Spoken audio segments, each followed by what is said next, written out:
पूरी दुनिया में खुद को सुपर बॉस कहने वाला ट्रंप अब अकेला पड़ चुका है। ईरान के साथ छिड़ी जंग ने ट्रंप को उस मोड़ पर लाकर खड़ा कर दिया है जहां उसके अपने ही सहयोगी उसका साथ छोड़ रहे हैं। हालात इतने बिगड़ चुके हैं कि बौखलाया ट्रंप अब अपने सहयोगी देशों को ही सरेआम धमकाने पर उतर आया है। डोनाल्ड ट्रंप ने दुनिया के सबसे बड़े सैन्य गठबंधन नाटो को धमकी दी है। ट्रंप ने कहा कि अगर ईरान युद्ध में हमारा साथ नहीं दिया तो अंजाम बुरा होगा। ईरान और इजराइल की जंग ने पूरी दुनिया को हिलाकर रख दिया है, लेकिन इस जंग की सबसे बड़ी चोट लगी है अमेरिका की साख पर। ट्रंप ने नाटो देशों को चेतावनी दी है कि उन्हें स्ट्रेट ऑफ हॉर्मुज को खुलवाने में अमेरिका की मदद करनी ही होगी, क्योंकि ट्रंप को पता है कि अगर यह समुद्री रास्ता बंद रहा तो अमेरिका की अर्थव्यवस्था ताश के पत्तों की तरह ढह जाएगी।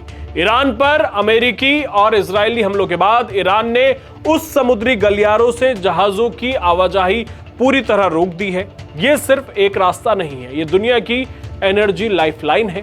पूरी दुनिया की तेल और गैस सप्लाई इसी 54 किलोमीटर चौड़े रास्ते से गुजरती है।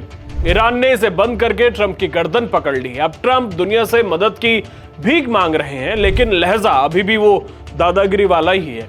वो चाहता है कि दुनिया के देश अपनी नौसेना भेजें और ईरान के सामने खड़े हो जाएं, यानी जो युद्ध ट्रंप और नेतन्याहू ने शुरू किया उसमें दुनिया भर के देश शामिल हो जाएं। क्या अमेरिका के जिद्दी राष्ट्रपति ने ईरान पर बम गिराने से पहले दूसरे देशों से सलाह ली थी? हैरानी की बात यह है कि ट्रंप अब चीन को भी आंखें दिखा रहे हैं। ट्रंप ने संकेत दिया है कि वो चीनी राष्ट्रपति शी जिनपिंग के साथ होने वाली अपनी अहम बैठक को टाल सकते हैं।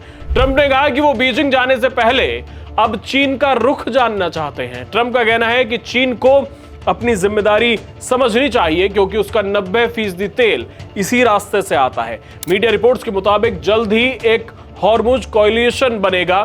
ट्रंप दावा कर रहे हैं कि 7 देश उनके साथ हैं। वो कह रहे हैं कि बहुत अच्छा रिस्पांस मिल रहा है, मगर हकीकत बिल्कुल अलग है। ट्रंप से जब देशों के नाम पूछे जाते हैं तो उनकी बोलती बंद हो जाती है। ट्रंप के दावों के फैक्ट चेक बताते हैं कि ऑस्ट्रेलिया ने साफ मना कर दिया है कि वो अपना कोई भी जहाज हॉर्मुज नहीं भेजेगा। जापान की पीएम सनाए ताकाइची ने कहा है कि अभी कोई फैसला नहीं हुआ है, हम अपने स्तर पर देखेंगे, यानी अमेरिका के साथ आने से इनकार। दक्षिण कोरिया ने कहा कि बात करेंगे, लेकिन कोई वादा नहीं किया।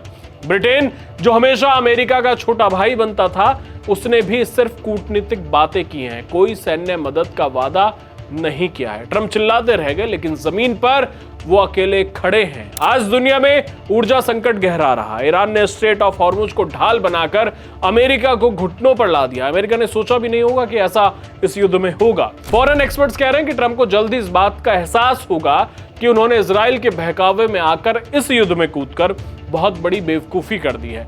ईरान को हल्के में लेना ट्रंप की सबसे बड़ी भूल साबित हो रही है।